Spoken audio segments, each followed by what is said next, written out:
Good morning, my little evil skeevers. I got in a massive car wreck recently. Let me paint you a picture. There I was, traveling to Seattle. I was on 99, which is a highway nearby. Just had gone over a bridge. There are lots of bridges in the Seattle area. Well, there's lots of water. You have to get over the water somehow. And I was sitting there at a stoplight in my vehicle behind another car, listening to Como News. They were telling me all about the traffic that I was avoiding on I-5. I had never been on 99 on this particular commute, so I was very pleased with myself for avoiding all of that traffic. When I looked in my rearview mirror, and I saw the front end of a car advancing towards me at a considerable rate, and it was engulfed in blue smoke. That was the tires skidding as he was trying to stop. He ran into me very, very hard. This was no fender bender. This completely totaled my car.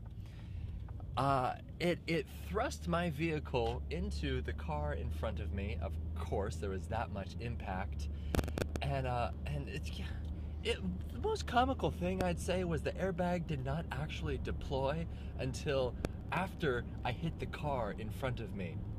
You know those really bad moments in life that just slow down because you have so much adrenaline in you? Yeah, Lucy agrees. Everything slows down. And when that guy hit me, I braced, because I could see it coming from a mile away, not literally, but I could see him coming. And it hit, and I ran into the car in front of me, but right before I ran into him, I thought to myself, I'm okay, and then pregnant pause, and then comical deployment of airbag, poof, which really didn't do anything. It really did not, except it was just a hassle to be like, okay, I got hit, and bam, poof, come on now. Yeah. This guy, why did he run into me? He was involved in a high-speed pursuit.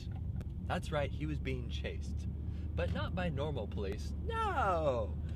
The Department of Homeland Security was chasing him.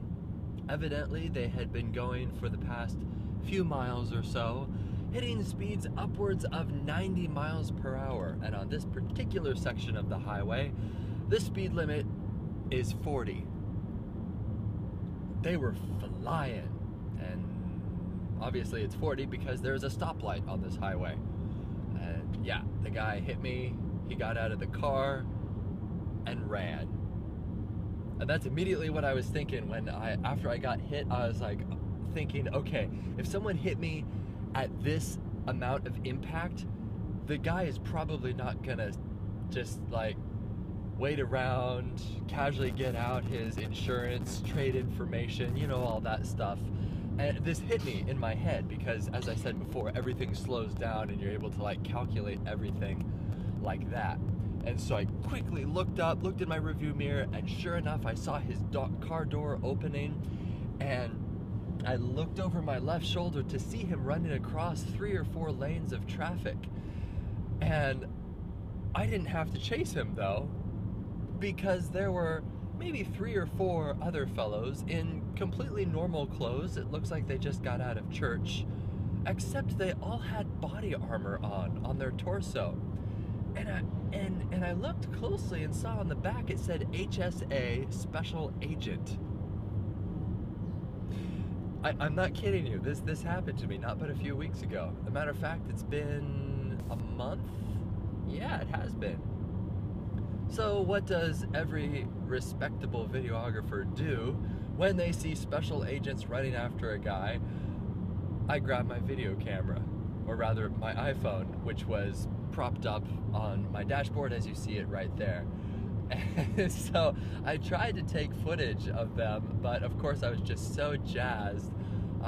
They tackled the guy over the guardrail and I think they landed in some blackberry bushes because also the special agent guy had cuts all over his hands. So they did get the guy. And the guy was this small, chubby Hispanic fellow. His shirt was slightly too small for him. He'd remind me sort of the proportions of Winnie the Pooh. You know how Winnie the Pooh's red shirt is just slightly too small for him? That's what this guy looked like, except he had a mean scowl on his face. He was not an innocent little yellow bear who loved honey and chocolate.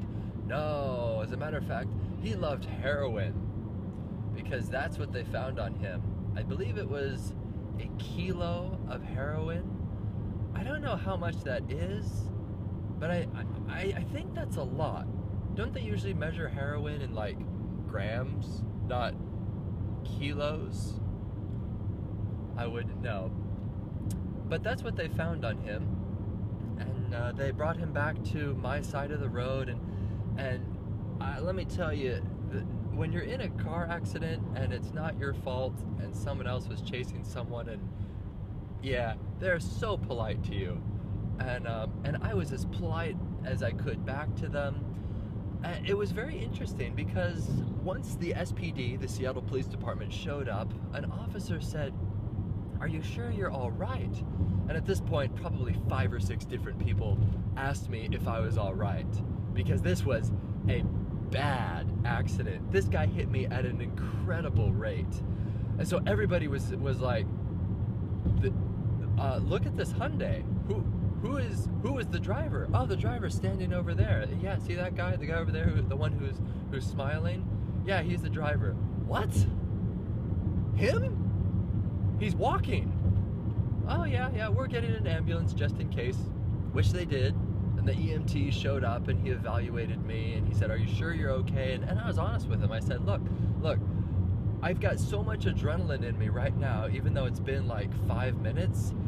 I feel fine. It's really hard to diagnose what's going on when this doesn't happen every day.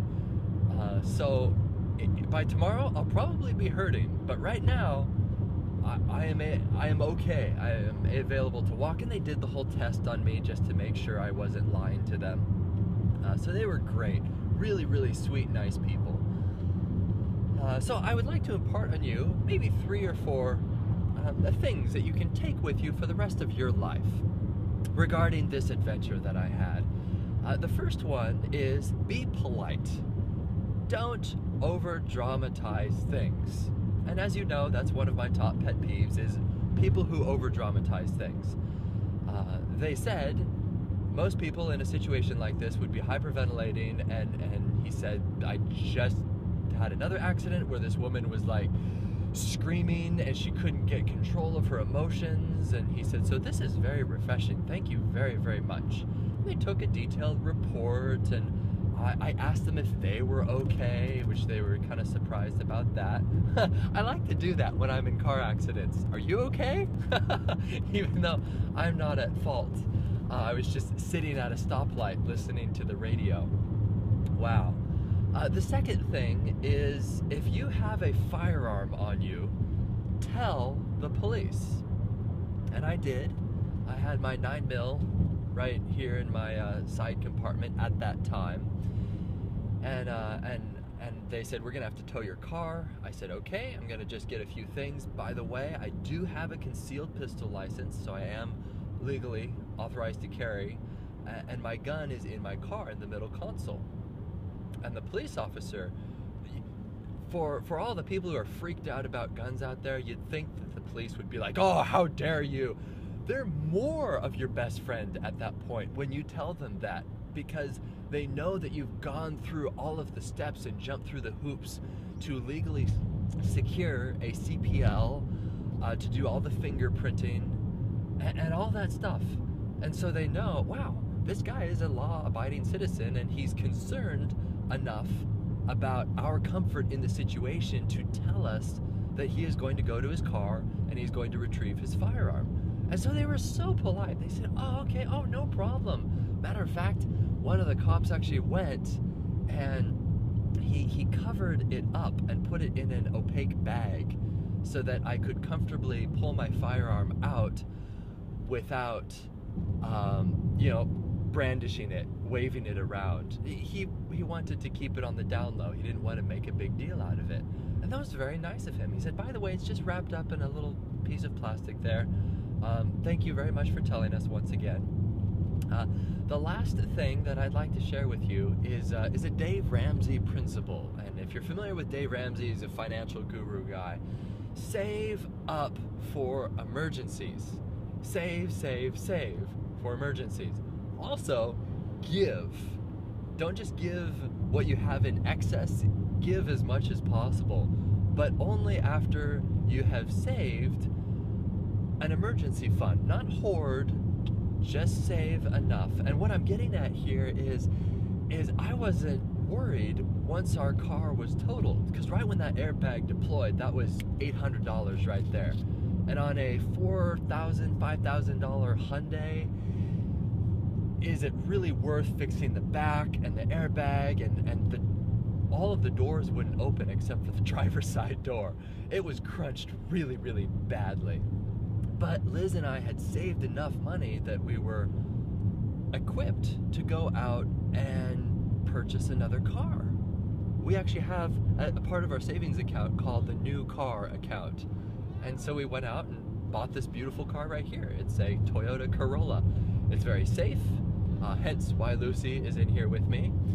I drive her around just to keep her safe. So that is the adventure of the chase and how I was involved. Oh, parting words. The Homeland Security Special Agent said, you know what? I want to thank you for being there, because we've been chasing this guy for quite a ways. And if it wasn't for you stopping him, he would have went into a residential area and probably hurt a lot of people. So thank you. And that just goes to show that Jesus can use you even if you're just sitting at a stoplight doing absolutely nothing.